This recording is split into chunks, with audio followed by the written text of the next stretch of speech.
సరే, ఈరోజు ధ్యానం చేయడానికి మీరు ఏం కష్టపడాల్సిన పని అసలు చెప్పాలంటే చాలా సులభం. మనకు సార్ నేర్పించింది, పత్రి సార్ నేర్పించింది.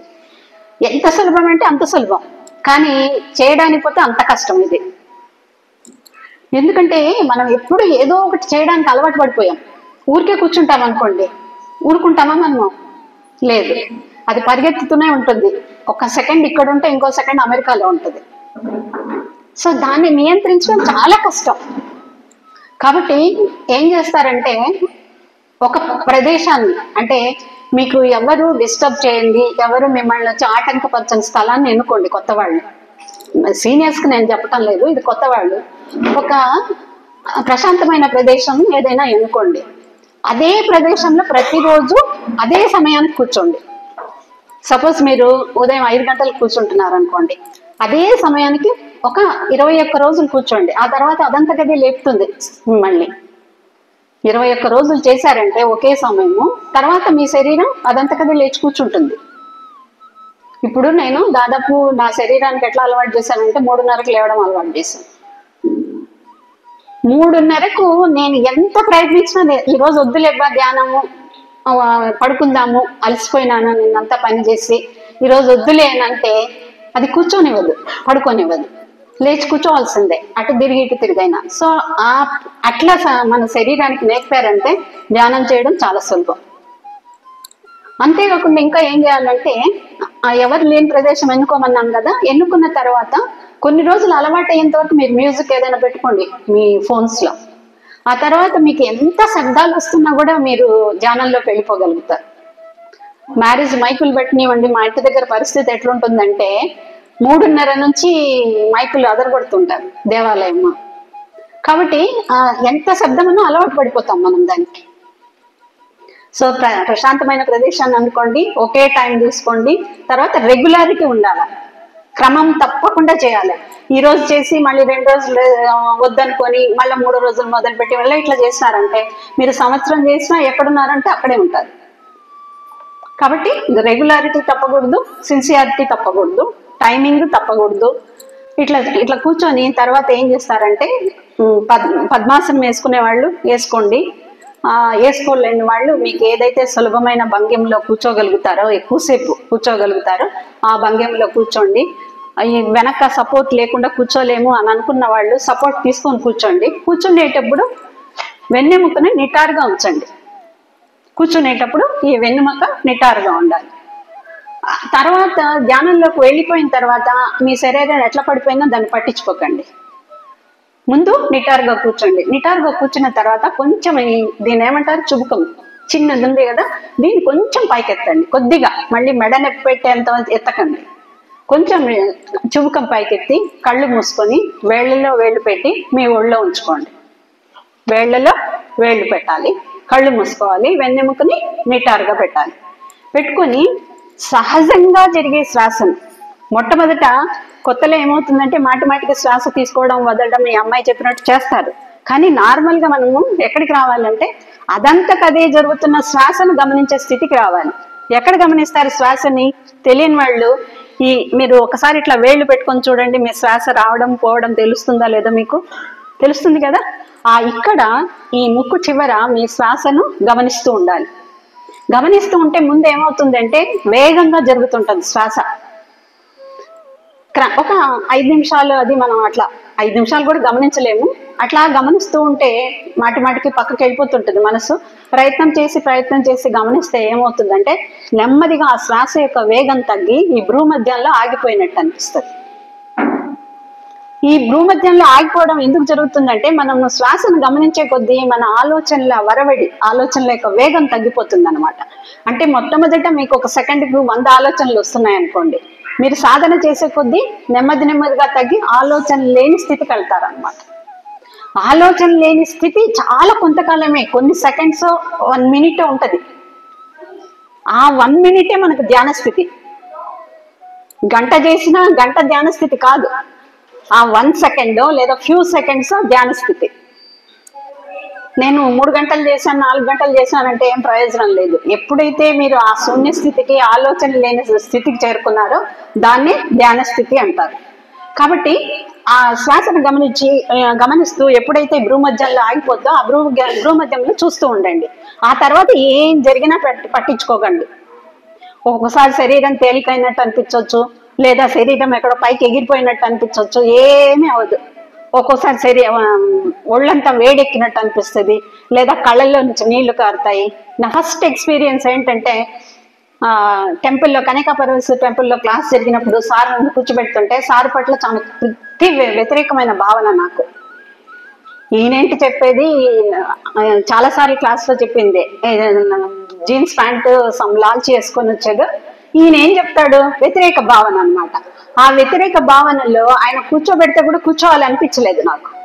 కానీ అందరు కళ్ళు మూసుకున్నప్పుడు మనం కళ్ళు మూసుకోకపోతే అది మర్యాదగా ఉండదు కదా. కళ్ళు మూసుకున్నా, వేళ్ళలో వేలు పెట్టి సార్ ఫ్లూట్ వాయిస్తుంటే వింటూ, సరే ఏదో నా ఆలోచనలో నేను ఉందాం అనుకున్నాను. ఆ తర్వాత నాకు తెలియకుండానే ఆ సార్ యొక్క ఫ్లూట్కి ఆకర్షింపబడ్డాను.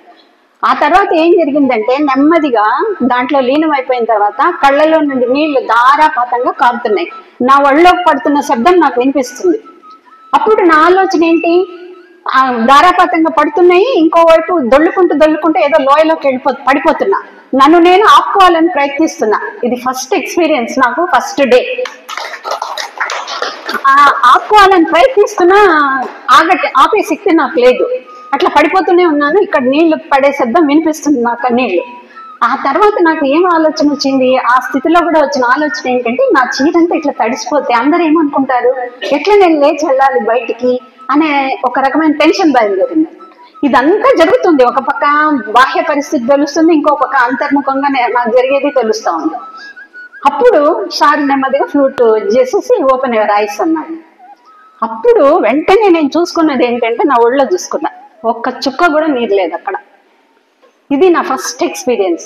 అది నన్ను 25 ఏళ్ల ప్రయాణానికి పురిగొల్పింది అన్నమాట. తర్వాత నాకెప్పుడు ఇలా మాట్లాడే అలవాటు కానీ ఆ శక్తి కానీ నాకు లేదు. నాకు ధ్యానంలో నేను సాధించింది ఏంటి అని చెప్పడానికి ఎగ్జాంపుల్ చెప్తున్నా. నేను ఎప్పుడు మాట్లాడింది లేదు. నేను ఏదైనా చదివిన ఇతరులకు చెప్పాలన్న ఆలోచన కూడా నాకు లేదు. నేను ఏదైనా తెలుసుకుంటే అది వెంటనే వేరే వాళ్ళకి చెప్పాలన్న ఆలోచన లేదు. ఆ స్థితి నుంచి నేను ఎక్కడికి వెళ్ళానంటే, నాకు first Murali sir strangers among us అని ఒక బుక్ ఇచ్చారు. బుక్ ఇస్తే, సార్ నాకెందుకు సార్ ఈ బుక్ అన్నారు. లేదు మేడం మీరు చదవండి, మీకు ఇంగ్లీష్ అర్థమవుతుంది కదా అన్నారు. సరే అని వెళ్ళి బుక్ తీసుకున్నా. బుక్ తీసుకున్న తర్వాత చదివిన తర్వాత మళ్ళీ 1 వీక్ తర్వాత మంగళవారం క్లాస్కి వచ్చాను. ఆయన వెంటనే ఏం చేస్తున్నారు తెలుసా, ఈరోజు శారదా మేడం తను చదివిన పుస్తకం గురించి చెప్తారు అని అన్నారు. ఎట్లుంటుంది నా పరిస్థితి? వెంటనే చదివాను సార్, 1 వీక్ బ్యాక్ చదివాను, ఎట్లా చెప్తానంటే మీకు ఏది వస్తే అది చెప్పండి అన్నారు. నేను 5 నిమిషాలు కూడా చెప్పలేను అనుకున్న దాన్ని ఫస్ట్ టైం అక్కడ 40 మినిట్స్ ఆ బుక్ గురించి చెప్పాను. సో మనలో కొన్ని ఏమంటారు, దాగి ఉన్న కళలు ఉంటాయి, ఆ శక్తులు ఉంటాయి, అవన్నీ కూడా బయటకు వస్తాయి ధ్యానంలో. చాలా మంది ఇక్కడ మాట్లాడడానికి సిగ్గుపడిన వాళ్ళు ఉన్నారు, ఈ రోజు బ్రహ్మాండంగా మాట్లాడతారు, ఏమీ చదువు లేని వాళ్ళు కూడా. ఇవన్నీ కూడా పత్రిజీ మనకు నేర్పించిన భిక్ష అనుకోవాలో వరం అనుకోవాలో ఇదంతా కూడా ధ్యానంలోనే జరుగుతుంది. సో ఏం లేదు, కళ్ళు మూసుకోండి, వేళలో వేలు పెట్టండి, శ్వాసను గమనించండి, జరగాల్సిందంతా జరుగుతుంది. ఒక్కటే మీరు చేయాల్సింది, సిన్సియర్గా ఉండండి, రెగ్యులర్గా ఉండండి. ఇట్లాంటి సత్సంగాల్లో పాల్గొనండి. చదవగలిగిన వాళ్ళు పుస్తకాలు చదవండి, చదువుకుని మీరు పొందిన దాన్ని ఇతరులకు ఆనందాన్ని పంచండి. ఇంతే మనం చేయాల్సింది. మిగతా కార్యక్రమాలు మన సంసారము అన్నీ జరుపుకోండి. డబ్బు సంపాదించండి, డబ్బు ఖర్చు పెట్టండి, మీ సంసార జీవితం అంతనూ బాగా జరుపుకోండి. ఇంకా విచిత్రం ఏంటి తెలుసా, దీంట్లో ఎప్పుడైతే వచ్చి మనము సాధన చేస్తూ ముందుకెళ్తున్నామో మన సంసార జీవితం కూడా అద్భుతంగా జరుగుతుంది.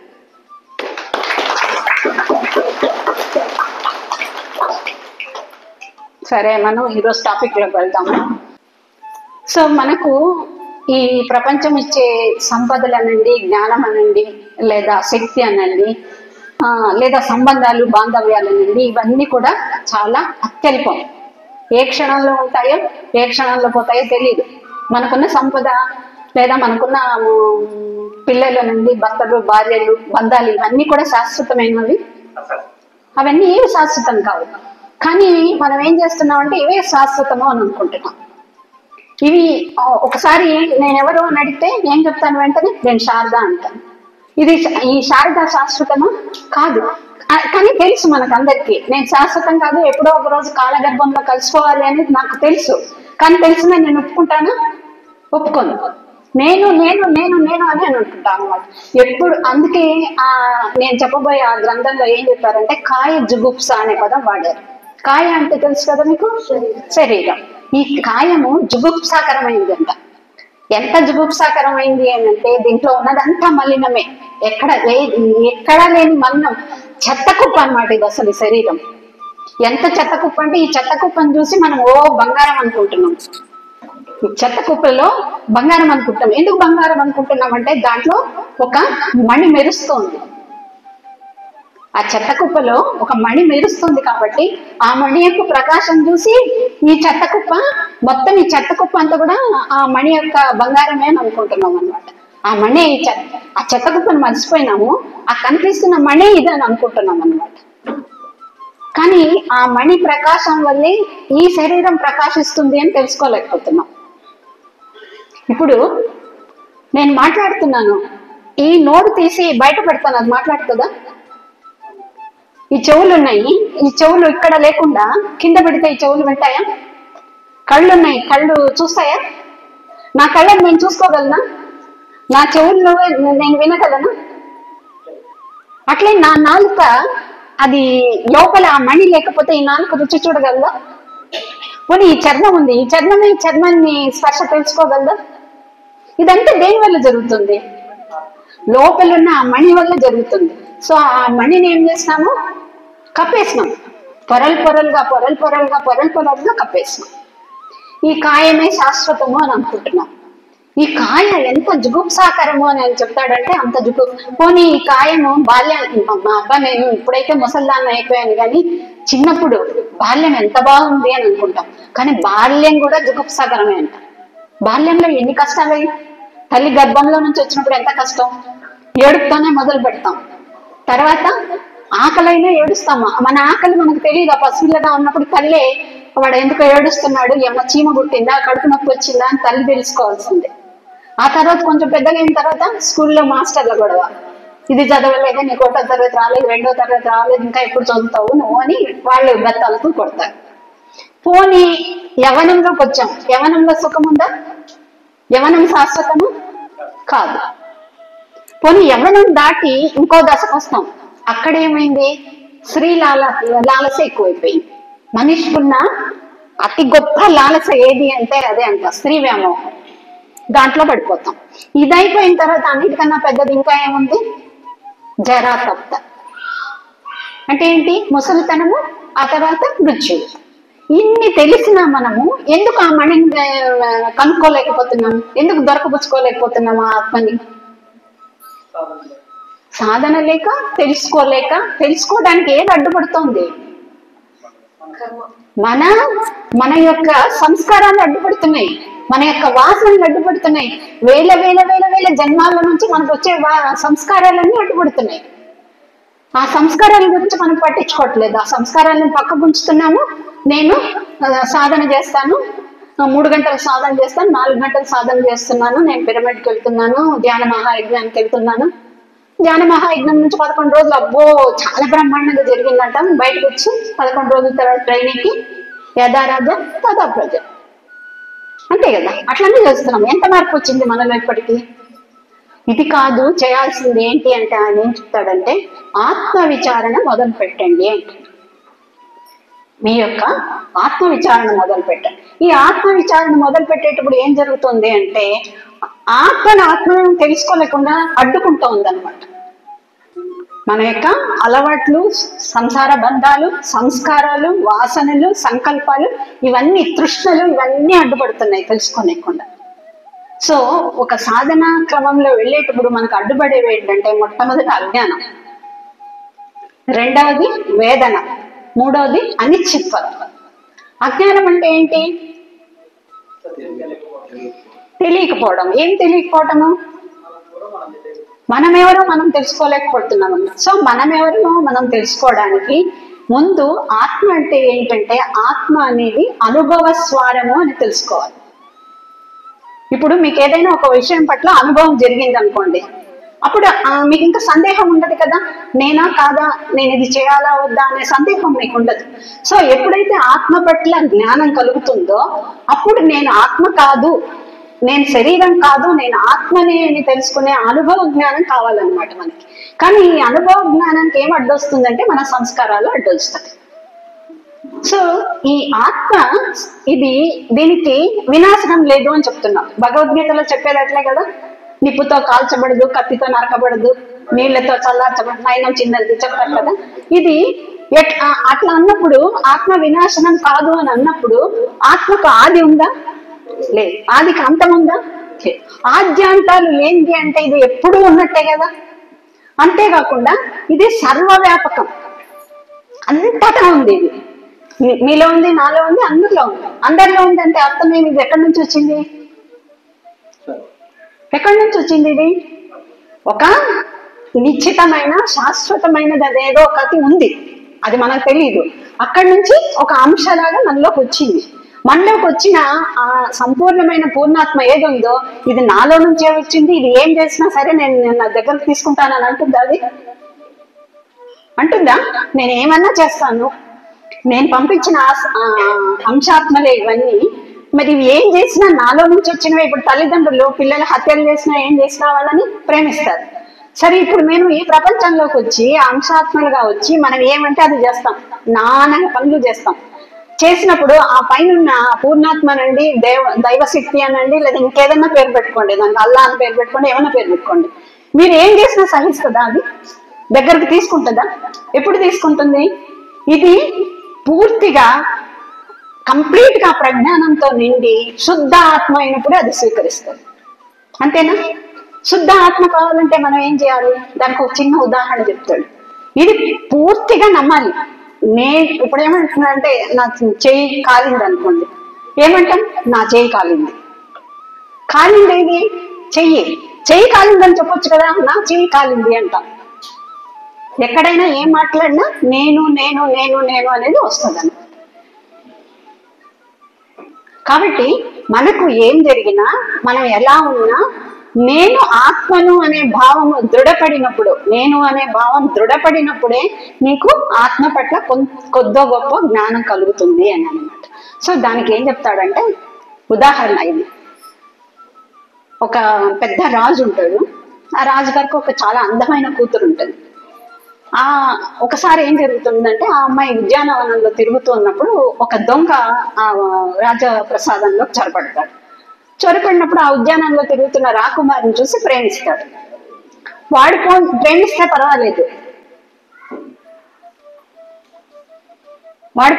పర్వాలేదు, ఆ అమ్మాయి కూడా ప్రేమలో పడింది. దొంగను ప్రేమించింది ఆ అమ్మాయి. వీళ్ళిద్దరు ప్రేమ పాకాన పడింది రాజుగారికి తెలియకుండా. సరే, ఎప్పుడో ఒకప్పుడు తెలిసిపోతుంది కదా రాజుగారికి, ఎట్లా సైనికుల ద్వారా తెలిసిన తర్వాత ఆయన ఒప్పుకుంటాడా? ఒప్పుకోడు. పిలిచి ఆ అమ్మాయికి బుద్ధి చెప్పాడు, ఇటువంటి పన్ను చేయొచ్చా? దొంగను, నీ స్టేటస్ ఏంటి, వాడి స్టేటస్ ఏంటి, ఒక దొంగను నువ్వు ప్రేమించడం ఏంటి అంటే, లేదు నేను ప్రేమించాను, నాకు వాడిని మొదటి లవ్ అట్ ఫస్ట్ సైట్ అంటాడు అని చెప్తుంది ఆ అమ్మాయి. చెప్తే అదెట్లా, నీకెట్లా దొంగను ప్రేమించాలని నీకు ఎట్లా అనిపించింది అంటే, అదేమో తెలియదు, అతన్ని చూసిన వెంటనే నేను మైకంలో పడిపోయాను, అందులో మా ఇద్దరి పేర్లు కూడా ఒకటే అంటుంది. ఆమె పేరు ఇంద్రజ అంట, వాడి పేరు ఏదో ఇంద్ర అని కలిసేటట్టు వాడి పేరు ఉందన్నమాట, దొంగ పేరు. సో మా ఇద్దరి పేర్లు కలిసాయి, నాకు వాడు చాలా నచ్చాడు. రాజుగారు ఒప్పుకోకుండా బట్టలు పిలిపించి ఇద్దరిని అరెస్ట్ చేయిస్తాడు. అరెస్ట్ చేయించి, మిమ్మల్ని ఇద్దరిని చంపేస్తాను నేను, వాడిని వదిలిపెట్టు, వాడిని పంపించేయి అని చెప్తే, లేదు వదలని అంటది అమ్మాయి. అప్పుడు ఏం చేస్తాడంటే కొరడాలతో కొట్టిస్తాడు, ఉలకరు పలకరు. తర్వాత చర్మాన్ని చీలుస్తాడు. అప్పటికి ఇద్దరు లేదు, మేమిద్దరం ఒకరినొకరు విడిచి ఉండము అంటారు. తర్వాత ఇద్దరిని మాంసాన్ని చెక్కి తీసేస్తుంటారు. అప్పుడు పక్కపక్క నవ్వుతారు ఇద్దరు. పక్కపక్క నవ్వితే రాజుగారికి కోపం ఇంకా నశాలాన్ని కలుపుతుంది అనమాట. అంటే అక్కడున్న వాళ్ళ ఆస్థాన పురోహితుడిని పిలిచి, వీళ్లకు ఏమో నానా చెత్త చేసి వీళ్ళని ఎట్లయినా నాశనం చేయి ఇక్కడే అని పురోహితుడు చెప్తారు. చెప్తే ఆ పురోహితుడు వాళ్ళ దగ్గరకు వచ్చి మిమ్మల్ని అట్లా చేస్తాను, ఇట్లా చేస్తాను, ఆ శాపం ఇస్తాను, ఈ శాపం ఇస్తాను, మిమ్మల్ని నాశనం చేస్తానంటే మళ్ళీ ఇంకా గట్టిగా నవ్వుతారు ఇద్దరు. నువ్వేం పురోహితుడు అయ్యా, మమ్మల్ని ఎక్కడ నాశనం చేస్తావు, ఆత్మ నాశనం లేదని నీకు తెలియదా అని అంటారు వాళ్ళు. అంటే ఏంటి, అంత చక్రవర్తిని అనుభవించిన వాళ్ళు ఆ ప్రేమ అనే సత్యానికి, అంటే ప్రేమించే ప్రతివాడు ఇంత సత్యవంతులని కాదు, ఆయన ఉదాహరణ చెప్తాడన్నమాట. అంత ఆ ప్రేమ అనే సత్యానికి, ఆత్మ అనే ఆ సత్యానికి వాళ్ళు లోబడిపోయారనమాట. ఈ కథ ఇక్కడికి ఆగిపోతుంది. ఇంకా అంటే ఏంటంటే, సంస్కారవంతమైన ఆత్మ లేదా సంస్కారాల లేని ఆత్మ ఎప్పటికైనా ఎటువంటి కష్ట నష్టాలకైనా, ఎటువంటి అడ్డంకులు వచ్చినా కూడా తన స్థితిని తాను తెలుసుకుంటుంది అని చెప్తాడనమాట. సంస్కారాలని ఎప్పుడు అడ్డు వస్తూనే ఉంటాయి. ఆ అడ్డు వచ్చిన సంస్కారాలని పక్కకు తోసేసి లేదా దాన్ని వదిలించుకొని, ఎప్పటికప్పుడు వదిలించుకోవాలి. సంస్కారాలు ఎప్పుడు మొదలు అవుతూనే ఉంటాయి. మొదలవుతున్న ఈ సంస్కారాలని ఎట్లో ఒకట్లా వదిలించుకొని మనము ఆ తృష్ణను వదిలేసి మనము ముందుకు వెళ్ళగలగాలి అని చెప్పన్నమాట. ఆ ముందుకు వెళ్ళాలంటే మనకి ఇన్ని అడ్డంకులు ఉన్నాయి కదా, ఈ అడ్డంకులను ఎట్లా దాటుకోవాలి నేను అని అంటే దానికి ఆయన ఉపాయం ఏం చెప్తాడంటే, సత్కర్మ ఆచరణ ద్వారా, ధ్యానము ద్వారా మీరు ఆ అడ్డంకులను తొలగించుకోవచ్చు అని చెప్తాడు. సో ఈ సత్కర్మ ఆచరణ చేయాలి అంటే దానికి ఏం చెప్తాడంటే ఇంకో ఉదాహరణ చెప్తాడనమాట. ఒక శరభరాసుడు అని ఒక రాక్షసుడు ఉన్నాడంట. వాడు మహామాయావి అంట. ఎంత మాయావి అంటే ఆయన గురించి ఒక ఇదే ఉందనమాట. ఎవడన్నా ఏమైనా మాయ చేస్తుంటే ఏంటా నువ్వు శంబరాసురుడు కన్నా గొప్ప మాయావి అని అంట. అన్ని మాయా విద్యలు ఉన్నాయంట వాడి దగ్గర. వాడు ఏం చేస్తాడంటే తన పాతాళ లోకంలో ఉంటాడంట. ఆ పాతాళ లోకంలో వాడు ఏం చేస్తాడంటే తన మాయలతో తనకి ఏమేం కావాలో అవన్నీ సృష్టించుకొని అవన్నీ అనుభవిస్తూ హాయిగా ఉంటాడనమాట. అప్పుడు దేవతలకి ఏమనిపిస్తుంది అంటే, స్వర్గలోకంలో ఉన్న దేవతలకి వీడిని పాతాళ లోకం జయించాలనే పేరు వాళ్ళకు ఆశపడుతుందట. దేవతలు ఏం చేస్తారు, వీడి మీద యుద్ధానికి వస్తారు. అప్పుడు వీడి ఈ పాతాళ లోకం ఉన్నాడు కదా శంబరాసురుడు రాక్షసుడు, ఆయన ఏం చేస్తారు, ఆయన దగ్గరికి పోయి బట్టలు ఏం చెప్తారు, రాజారాజా దేవతలు మన మీద యుద్ధానికి వచ్చినారంటే నా మీదకి ఎందుకు వస్తారు, నా మాయల ముందు వాళ్ళు లేపాటి ఇళ్ళు అని వాడు పట్టించుకోడు. వాళ్ళు లోపలికి వస్తారు ఇంకా రాజ్యంలోకి, అయినా పట్టించుకోడు. మీరు ఈ కథ యొక్క అంతరాజ్యం నేను కథలాగా చెప్పడం లేదు, దీని వెనుకున్న అంతరాత్మ తెలుసుకుంటా ఉండండి, మీ మనసుకు తెలియాలి. సో ఇంకా లోపలికి వస్తాడు, ఇంకా లోపలికి వచ్చినా పట్టించుకోడు. చివరికి ఆయన ఎక్కడైతే కూర్చొని అందరూ డాన్సులు చేస్తూ ఉంటారో అక్కడికి వచ్చేస్తాడు. అక్కడికి వచ్చేస్తుంటారు, ఆహా వీళ్ళకి ఇంత ధైర్యమా ఉండు అని చెప్పేసి వాడు ఏం చేస్తాడంటే ఆ దేవతల్ని యుద్ధం చేయడానికి వాళ్ళ మీద యుద్ధానికి పోతాడు. ఎప్పుడైతే శంబరాసురుడు యుద్ధానికి పోతాడో ఈ దేవతలు పారిపోతారు వాడు, ఎందుకంటే ఆయనకు మరణ భయం లేదనమాట. ఆ మహావిష్ణువు ఏం చేసినాడంటే వీడికి 1,00,000 సంవత్సరాలు ఇది ఇచ్చినాడు అనమాట, జీవితం ఇచ్చాడు. సో ఆ 1,00,000 సంవత్సరాల తర్వాత వస్తేనే మహావిష్ణువు చేతిలోనే వీడు చావాలన్నమాట. ఇది ఉంది కదా, మృత్యుభయం లేదు కదా, వాడు ఆడిందాట పాడింది పాట, దేవతల మీద యుద్ధానికి పోతాడు, దేవతలు పారిపోతారు. ఇక్కడ ఏం జరుగుతుంది అంటే వీడు ఏమనుకుంటాడంటే, ఓహో వీళ్లకు నా పాతాళలోకం జయించాలని కోరిక కలిగింది, ఈసారి రాని వీళ్ళ కథ చూద్దాము అని అనుకుంటాడు. ఇప్పుడు వీళ్ళంతా పోయి ఏం చేస్తారంటే ఆ దేవతలంతా పోయి బ్రహ్మ దగ్గరికి వెళ్తారు. వెళ్ళి ఎట్లా ఇది వీడు ఇట్లా చేస్తున్నాడు, ఎప్పటికో అప్పుడు మన స్వర్గలోకాన్ని కూడా ఆక్రమించుకుంటాడు ఈ రాక్షసుడు, మీరు దేనికన్నా ఉపాయం చెప్పండి అని అంటే, ఇది నా చేత అయినది కాదు, మహావిష్ణువు ఒకటే మీకు ఇది వాడిని చంపాలి, 1,00,000 సంవత్సరాల వరకు వాడిని భరించాల్సిందే అని అంటాడు. మరి ఎట్లా వాడిని జయించేది అని అంటే దానికి ఉపాయం ఆలోచించాలంటే కొంచెం కాలం పడుతుంది, మీరు వెళ్ళండి నేను ఉపాయం చూసి చెప్తాను అని పంపించేస్తాను. పంపించిన తర్వాత వీళ్ళు ఏం చేస్తారంటే మళ్ళీ ఇంకోసారి యుద్ధానికి పోతారు. బ్రహ్మ ఉపాయం చెప్పే లోపల మళ్ళీ ఇంకోసారి వీడు ఏమైనా జయించొచ్చేమో మళ్ళీ పోతారు. మళ్ళీ పోతే మళ్ళీ భయపడి పారిపోయి పిరికి పందల్లో పారిపోయేస్తారు దేవతలు. అప్పుడు ఈ శంబరాసుడికి ఒక ఆలోచన వస్తుంది, ఇప్పుడు వీళ్ళు మాటికి వస్తున్నారు అని అంటే వీళ్ళు నా దగ్గర ఉన్న సైనికులు నాతో జీతభత్యాలకు పనిచేస్తున్నారు. సో జీతభత్యాలకు పనిచేసే వాళ్ళు ఎంతసేపు చేస్తారు, ఎప్పుడైతే తన ప్రాణాన్ని మీద భయం వచ్చిందో, ప్రాణం పోతుంది అని అనిపిస్తుందో పారిపోతారు. సో ఈ పారిపోవడము, ప్రాణ భయము ఇట్లాంటివన్నీ లేని సంస్కారాలు ఉన్న వాళ్ళని సృష్టించాలి అనుకుంటాడు. ప్రాణభయం ఉండకూడదు, పెరిగితనం ఉండకూడదు, ఓటమి అంటే తెలియకూడదు, ఏ సంస్కారాలు ఉండకూడదు వాళ్ళకి. అంటే అప్పుడే పుట్టిన మొదటి ఆత్మ ఉంటది కదా, మొదటి ఆత్మకు మొట్టమొదట సృష్టికర్త ఆత్మను సృష్టించాడు కదా, అంశాత్మని, దానికి ఏమి లేవు కదా అప్పుడు. సో అట్లా వీళ్ళని సృష్టిస్తాడు అన్నమాట. వాడి పేరు దామహ, వ్యామహ, కటయ. వ్యాళహ అంటే పాము, ద్యామహ అంటే తాడు, కటయ అంటే చాప లేకపోతే చిల్లుల కవచం అన్నమాట. వీళ్ళు ముగ్గురిని సృష్టిస్తారు. ఈ ముగ్గురు సృష్టించిన వాళ్ళకి ప్రాణభయం లేదు. వాళ్ళ మనసు ఒకే ఒక మనసు వాళ్ళకు ఉండేది ఏంటంటే యుద్ధం చేయడం. ఆ యుద్ధం చేయడం తప్ప ఇంకేమీ తెలియదు అనమాట. పిరికితనం లేదు, పారిపోవడం లేదు, ఏం లేదు, ఏ సంస్కారాలు లేవు. సో అట్లా సృష్టించిన తర్వాత దేవతలు మళ్ళీ యుద్ధానికి వచ్చినప్పుడు వీళ్ళని పంపిస్తాడు. యుద్ధాన్ని పంపిస్తే మనకి ఏం తెలుసు, ఏమీ లేవు సంస్కారాలు. యుద్ధం చేయడమే, ముందుకు పోవడమే, వెనక్కి తగ్గడం తెలియదు. అయ్యో ఇదేంటి ఇట్లా జరిగింది వీళ్ళు అని చెప్పేసి మళ్ళీ పారిపోతారు. దేవతలు పోయి మళ్ళీ బ్రహ్మ దగ్గరికి పోతారు. బ్రహ్మ దగ్గరికి పోతే బ్రహ్మ ఏం చెప్తాడంటే, చూడైనా వాళ్ళు ఏ సంస్కారాలు లేని వాళ్ళు, వాళ్ళకి ఏవైనా సంస్కారాలు అలవాటు చేయండి. మన కథ ఇది, ఏ సంస్కారాలన్నా అలవాటు చేయండి అని. ఏం సంస్కారాలు అలవాటు చేయాలి అని అంటే, వాళ్లకు వాళ్ళ దీనికి ఏం సంస్కారం అలా అంటే, ఏదైనా మీకు లొంగిపోయే సంస్కారాలు అలవాటు చేయండి. వస్తారు యుద్ధానికి. వచ్చినప్పుడు కాసేపు యుద్ధం చేసేటప్పటికి దేవతలు ఏం చేస్తారంటే ఒక తెల్ల జెండా ఊపుతారు. ఇదేంటి, ఎందుకు యుద్ధం చేయకుండా తెల్ల జెండా ఊపారని వీళ్ళు అడుగుతారు. దామహ వీళ్ళు అడిగితే సంధి చేసుకుంటాము అని అంటారు. సంధి అంటే వీళ్ళకి తెలియదు. ఈ దామహ, కటయ వీళ్ళకేం తెలియదు. వాళ్ళకి తెలిసిందంతా యుద్ధం చేయడమే. సో ఏం చేస్తారు, సంధి చేసుకుంటారంటే అర్థం ఏంటి అంటే యుద్ధం ఆపుతాం కొంతసేపు అని. సరేనా ఆపుతారు. అంటే యుద్ధం ఆపడం అనే సంస్కారం వాళ్ళకి అలవాటైంది. తర్వాత యుద్ధం ఆపిన తర్వాత కొంతసేపు ఆపిన తర్వాత సంధి చేసుకున్నామన్నారు కదా, సంధి అనేది తెలిసింది. మళ్ళీ కొంతసేపు లేచే తెల్ల జెండా పక్కకు పడేసి మళ్ళీ యుద్ధం చేస్తారు దేవతలు. అదేంటి ఇప్పుడు ఇంతసేపు సంధి అన్నావు, యుద్ధం చేయనన్నావు, మళ్ళీ మొదలు పెట్టారు ఎందుకు అని వీళ్ళు దామహ వీళ్ళు అడుగుతారు. లేదు మేము మళ్ళీ యుద్ధం చేస్తాం. మళ్ళీ కొంతసేపు యుద్ధం చేసి మళ్ళీ తెల్ల జెండా ఊపుతారు. ఇదేంటి అంటే మణులు, రత్నాలు అవన్నీ తెచ్చి వాళ్ళ చేతికిస్తారు. ఇదెందుకు అంటే దీన్ని ఏమంటారు, ఇట్లా ఇచ్చే గిఫ్ట్లు ఏమంటారు అంటే, మిగతా దీంట్లో ఏమో తెలియదు, మా భూలోకంలో మాత్రం దీన్ని లంచం అంటారు అని.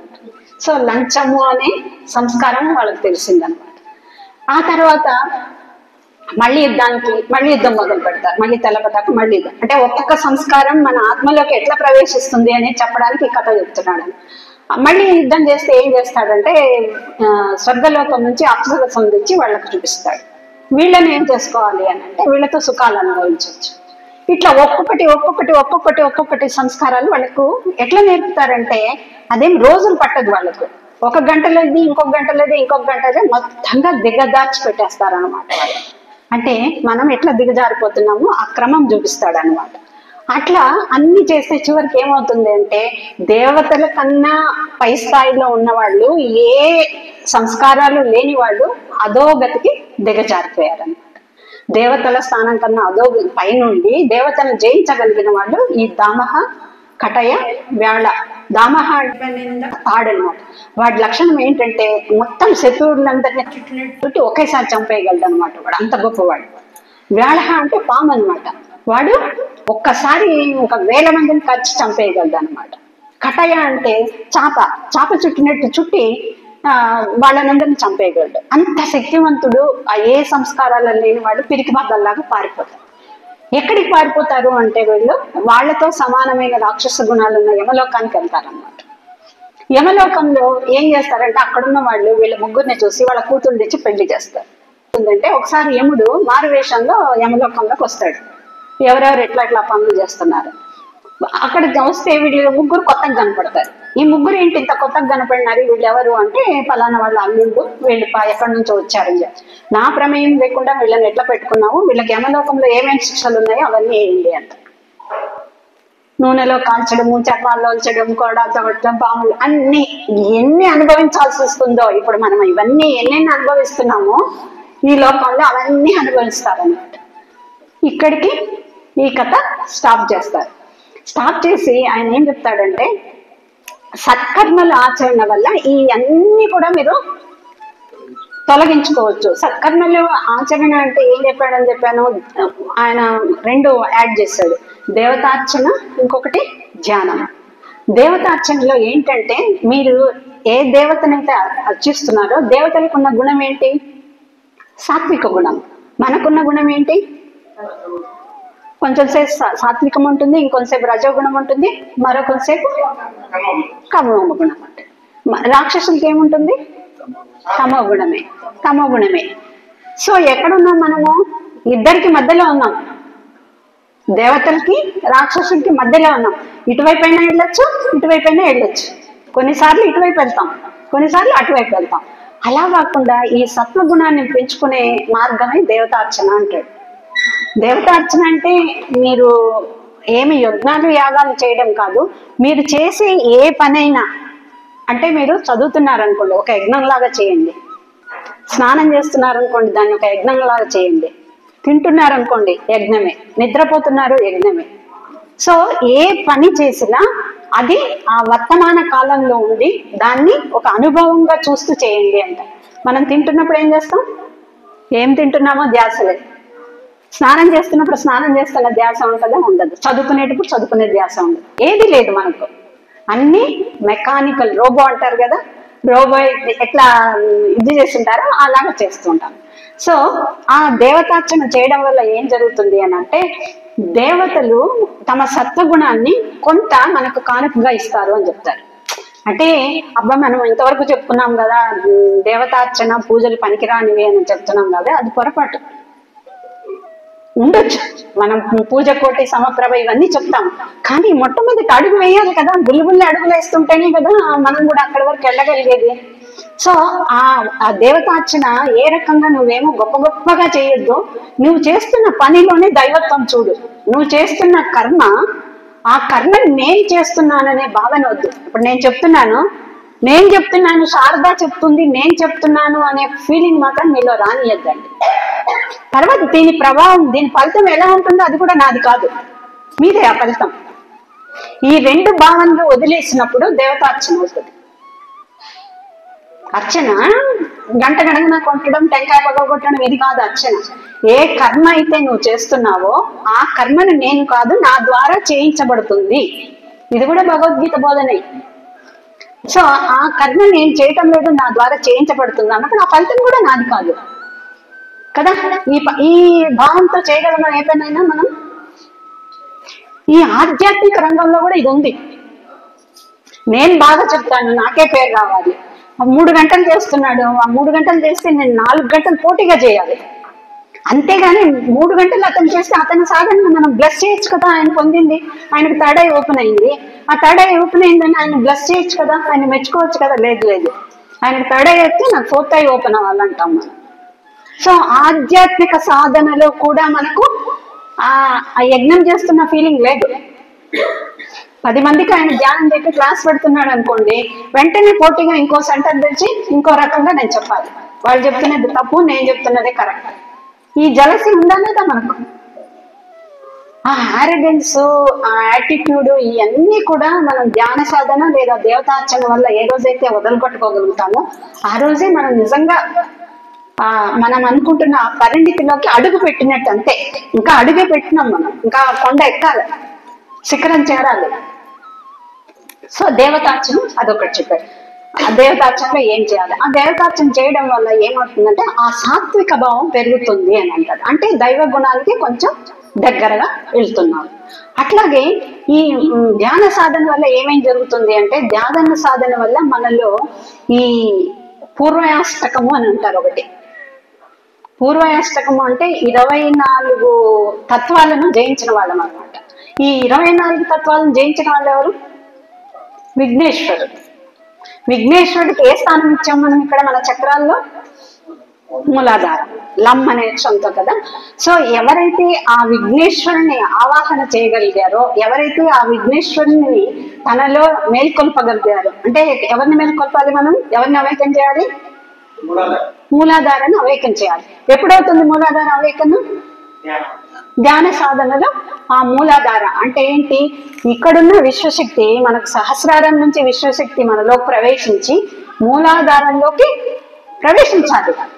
ఆ మూలాధారంలో ప్రవేశించినప్పుడు అక్కడున్న విఘ్నేశ్వరుడు, అక్కడున్న లమ్ అనే శబ్దం, ఆ ఉన్న శబ్దము నెమ్మదిగా పైకి ఎగబాకాలి. మీరు అడిగారు కదా ఊర్ధ్వానికి ప్రయోగించాలి. ఇది ఒక్కసారిగా డైరెక్ట్ గా ఇట్లా పైకి వెళ్ళిపోదు. సో ఆ విఘ్నేశ్వరుని అక్కడున్న విఘ్నేశ్వరుని ఆవాహన చేసుకున్నప్పుడు ఏం జరుగుతుందంటే ఈ 24 తత్వాలను మనము దాటగలుగుతాం అన్నమాట. 24 తత్వాలు ఏవో తెలుసు కదా మీకు, సార్ చెప్తున్నారు. పంచ జ్ఞానేంద్రియాలు, పంచ కర్మేంద్రియాలు, పంచ తన్మాత్రలు, మనసు, బుద్ధి, అహంకారము, కామము, కర్మ, అజ్ఞానం, 24 తత్వాలు జయించాలి. ఇంకా దత్తాత్రేయుడు ఏం చెప్తాడంటే 24 కాదు 25 కూడా ఉంది. ఆ 25 ఈ శరీరం, ఈ శరీరాన్ని ఎప్పుడైతే జయిస్తావో అప్పుడు నువ్వు ఆ విఘ్నేశ్వరుని లేపగలుగుతావు అని. సో ఈ విఘ్నేశ్వరుడు ఈ పూర్వాష్టకం అంటారు ఈ 24 తత్వాలని. ఈ తత్వాలని జయించినప్పుడు నువ్వు అందులోకి వెళ్ళగలుగుతారు. సో ఈ 24 తత్వాలను జయించినప్పుడు ఏమవుతుందంటే మన దగ్గర కొన్ని అస్త్రాలు వస్తాయి మనకు. సో మనకు కొన్ని అస్త్రాలు మనకు లభిస్తాయి అన్నమాట. ఈ పూర్వాష్టకం ఈ తత్వాలన్నీ దాటిన తర్వాత కొన్ని శక్తులు మనకు వస్తాయి. శక్తులు అంటే అవేమి మాయమంత్రాలు కాదు, మనలో ఉన్న గుణాలను జయించే శక్తి మనలో ప్రవేశిస్తుంది అన్నమాట. సో ఏంటంటే ఇప్పుడు ప్రతి పాయిజన్ కి ఒక విరుగుడు ఉంటది కదా, ప్రతి విషయానికి విరుగుడు వస్తుంది కదా, అట్లాగే ప్రతి పాజిటివ్ కి నెగిటివిటీ ఉంటది కదా, అట్లాగే ప్రతి ప్రాబ్లం కి సాల్వేషన్ ఉంటది కదా. సో మీకు ఏ ప్రాబ్లం వచ్చినా, ఏ సమస్య వచ్చినా, ఏ డౌట్ వచ్చినా వాటి ద్వారా ఆ పూర్వాష్టకం జయించిన వాళ్లకు దేనికైనా తట్టుకోగలుగుతారు, దేనికైనా నిలబడగలుగుతారు, దేన్నైనా జయించగలుగుతారు అన్నమాట. సో మనలో ఉన్న మొట్టమొదటి ఒక గుణం ఏంటంటే, మొట్టమొదటి గుణం ఏంటంటే ప్రైడ్ అనే గుణం చాలా ఎక్కువ మనకు. గర్వం. ఎందుకు గర్వం? మనకు సంపాదిస్తున్నాను. భౌతిక ప్రపంచంలో చాలా రకాల గర్వాలు ఉన్నాయి. నా భార్య అందంగా ఉందని గర్వము, లేదా నా కొడుకు పెద్ద పొజిషన్ లో ఉన్నాడు, లేదా నేనే పెద్ద పొజిషన్ లో ఉన్నాను గర్వం. ఎన్నో ఉంటాయి మనకు. ఆ గర్వాలు అవి భౌతిక గర్వాలు. కానీ విచిత్రం ఏంటంటే ఆధ్యాత్మిక ప్రపంచంలో కూడా మనకు గర్వం ఉంది, అవునా కదా? సో ఇవన్నీ కూడా భౌతిక ప్రపంచంలో ఏ గర్వాలు ఉన్నాయో ఆధ్యాత్మిక ప్రపంచంలో కూడా అన్ని గర్వాలు ఉన్నాయన్నమాట. సో ఈ గర్వాలను జయించాలంటే మనకి ఏం కావాలంటే వినయం అనేది కావాలి, హ్యూమిలిటీ ఉండాలి మన దగ్గర. ఆ హ్యూమిలిటీ ఎక్కడ వస్తుందంటే ధ్యాన సాధన ద్వారానే వస్తుంది. అది మనకు సారు చాలా ప్రత్యేకంగా నిరూపించారు. సారు ఒక హైలీ ఎడ్యుకేటెడ్ ఐఏఎస్ ఆఫీసర్ ని ఎలా మర్యాదిస్తాడో ఒక అన్ఎడ్యుకేటెడ్ ఇలిటరేట్ పర్సన్ వచ్చినాడంటే కూడా తన పక్కన కూర్చోబెట్టి మైక్ ఇచ్చి చెప్పు అంటాడు. అది మనం చేయలేము. మన ఇంటికి వచ్చే చాకల వాడిని కానీ, లేదా బయట శుభ్రం చేసే శానిటేషన్ వాడిని కానీ మన ఇంట్లో కుర్చీలో మన పక్కన కూర్చోబెట్టుకోలేదు. సో ఆ హ్యూమిలిటీ అనేది నేర్పుతుంది ధ్యాన సాధన అని చెప్తాడు అనమాట. తర్వాత ఇంకోటి ఆరగన్స్ అనేది ఉంది, మూర్ఖత్వం అనేది ఉంది మన దగ్గర. ఆ మూర్ఖత్వాన్ని కూడా జయించే శక్తి మనకు దేని ద్వారా వస్తుంది అని అంటే, మూర్ఖత్వాన్ని జయించాలి అంటే సజ్జన సాంగత్యం ద్వారా మనకు లభిస్తుంది అని చెప్తాడు. మూర్ఖత్వం అంటే ఏంటంటే, ఎవరికైనా పోయి మనం ధ్యానం గురించి చెప్పామనుకోండి, ఏం చెప్తారు వాళ్ళు? పాప కళ్ళు మూసుకొని కూర్చుంటే ఏమొస్తుంది, మీరు దేవుడు లేడంటారు. దేవుడు లేకుండా నువ్వు ఎట్ట పుట్టావు? ఇవన్నీ ప్రశ్నలు ఎదుర్కొంటావా లేదా? అది వాళ్ళ మూర్ఖత్వమే. ఆ మూర్ఖత్వాన్ని మనం జయించాలంటే వాళ్ళ దగ్గర ఎట్లా ఉండాలి? మనం కోపం చేసుకోవాలా? వినయం అనండి. లేదా ప్రతిసారి చెప్పండి, చెప్పిన తర్వాత కూడా వాడు వినలేదా వదిలేయండి. ఏ రోజు వాడికి టైం వస్తుంది. ఆ టైం ఈ గంటలో రావచ్చు, ఇంకో 10 రోజుల తర్వాత రావచ్చు, లేదా ఇంకో జన్మ ఉంటుంది వాడికి. ఆ జన్మలో వస్తాడు. చెప్పేది మన బాధ్యత, చెప్పాలి. వాడి ఆరోగ్యన్స్ చూసి, ఎదుటి వాళ్ళ ఆరోగ్యన్స్ చూసి వీడు మూర్ఖుడు, వీడితో ఏంటి నాకు అని ఇప్పుడు చిన్న చూపు చూడొద్దు అని చెప్తాడు అన్నమాట. ఈ మూర్ఖత్వం అని ఆ గుణాన్ని కూడా మీరు వదిలేయండి అని. అది మీకు ధ్యాన సాధన ద్వారానే లభిస్తుంది. తర్వాత ఇంకొక దుర్గుణం ఏంటంటే కోపం అనే దుర్గుణం మనలో ఉంది. ఎందుకు వస్తుంది కోపం మనకి? ఎప్పుడు వస్తుంది చెప్పండి కోపం మనకు? కోరిక ఎందుకు నెరవేరట్లేదు కోరిక మనకు? అసలు ఎందుకు కోరిక కలగాలి మనకు? ఎదుటి వాడి నుంచి ఎక్స్పెక్ట్ చేస్తున్నావు, నువ్వు ఎదుటి వాడిని ఎక్స్పెక్ట్ చేస్తున్నావు. ఇప్పుడు ఏంటి, నీ భార్యకి నువ్వేమో చెప్తావు, ఆమె విని తీరాలి అనే ఎక్స్పెక్టేషన్ ఉంది నీకు, అవునా కదా? పిల్లవాడిని చదువు అంటావు, వాడు మంచి మార్కులు తెచ్చుకోలేదు, కోపం వస్తుంది నీకు, కొడతావు. ఎందుకు వచ్చింది ఆ కోపం? వాడు మంచి మార్కులు తెచ్చుకోవాలని ఆ ఎక్స్పెక్టేషన్ ఉంది, వాడు గొప్పవాడు అవ్వాలి, నన్ను మళ్ళీ పోషించాలి, అది ఆ ఎక్స్పెక్టేషనే కాకుండా ఇంకోటి, నా కొడుకు ఈ సొసైటీలో అంత గుర్తింపబడితే అబ్బో రామకృష్ణారెడ్డి కొడుకు ఎంత గొప్పవాడు అనే ఎక్స్పెక్టేషన్ ఉంది, ఉందా లేదా?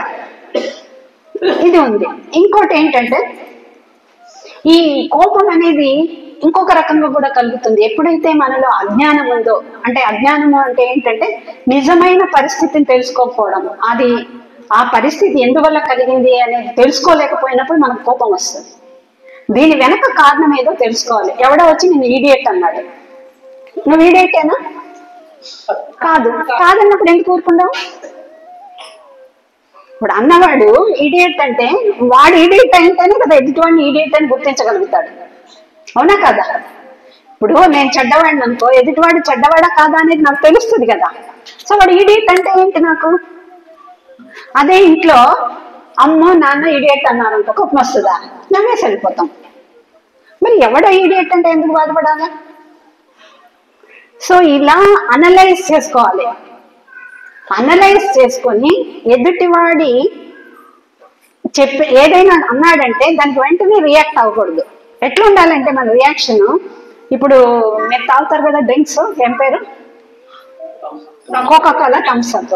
దాన్ని ఇట్లా ఇట్లా షేక్ చేసి ఓపెన్ చేస్తే ఏమవుతుంది? బుస్ అని పొంగుతుంది.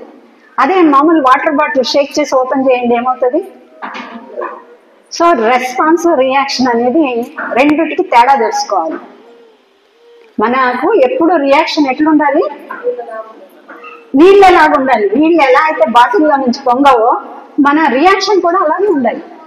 దానికి ఇంకా మంచి ఎగ్జాంపుల్, ఒక హోటల్లోకి వెళ్ళండి, నలుగురు అమ్మాయిలు కూర్చొని తింటూ ఉంటారు. సడన్ గా ఒక కాక్రోచ్ వచ్చి పడింది వాళ్ళ మీద. ఏం చేస్తారు అమ్మాయిలు? పరిగెత్తుతారు, అక్కడున్న ప్లేట్లు విసిరేస్తారు. అదే అంతలో ఆ టేబుల్ మీద ఉన్న కాక్రోచ్ పోయి సర్వర్ షర్ట్ మీద పడింది అనుకోండి, వాడు ఏం చేస్తాడు? చేసి తీసేస్తాడు. So that is reaction. ఆ రియాక్షన్ ఎప్పుడు చేయగలుగుతావు నువ్వు? అంత సౌమ్యంగా ఎప్పుడు ఉండగలుగుతారు మీరు? వినయమే కాదు, దేని ద్వారా కలుగుతుంది ఆ సౌమ్యత? ధ్యానం ద్వారా కలుగుతుంది మనకు. సో ధ్యానం మనకు ఎన్ని నేర్పుతుంది అంటే అన్ని నేర్పుతుంది. ఎదుటి మనిషి మన పట్ల అవినయము లేదా దూరంగా ప్రవర్తిస్తున్నాడు అనుకోండి, ఏమనుకుంటామంటే వీడు ధ్యానం ఇంతే, ఇంకా బాల్య దశలో ఉన్నాడు, శైశవ దశలో ఉన్నాడు, వీడు ఇంకా ఎదగలేదు, ఎదిగిన నేను ఎందుకు అట్లా ప్రవర్తించాలి అనే ఆలోచన నీలోకి వచ్చిందంటే నువ్వు నిజంగా ధ్యానంలో పరిణితిని సాధించినట్టు. ఎవరో ఫ్రెండ్ తప్పు చేశాడు, నీ పట్ల తప్పు చేశాడు, నువ్వు ఆ ఫ్రెండ్షిప్ వదులుకున్నావంటే అది అర్థం ఏంటి? ఎంతో కాలం నుంచి 27-25 ఏళ్ళు నువ్వు ఫ్రెండ్షిప్ చేసావు, మరి ఎదుటి మనుషుల లోపాలను నువ్వు మన్నించలేకపోయినప్పుడు నీ ఫ్రెండ్షిప్ ఏం విలువ? నేను ధ్యాన సాధన చేశాను, 20 ఏళ్ళు చేశానంటే ఏం ప్రయోజనం? ఒక్కసారి ఆలోచించండి. తర్వాత ఏమవుతుంది అనంటే మన ఈ సంస్కారాలు ఎట్లా బలపడతాయి, ఈ బలపడ్డ సంస్కారాలను ఎట్లా దూరం చేసుకోవాలని దానికి దేవతార్చన, ధ్యానం అని చెప్పారు.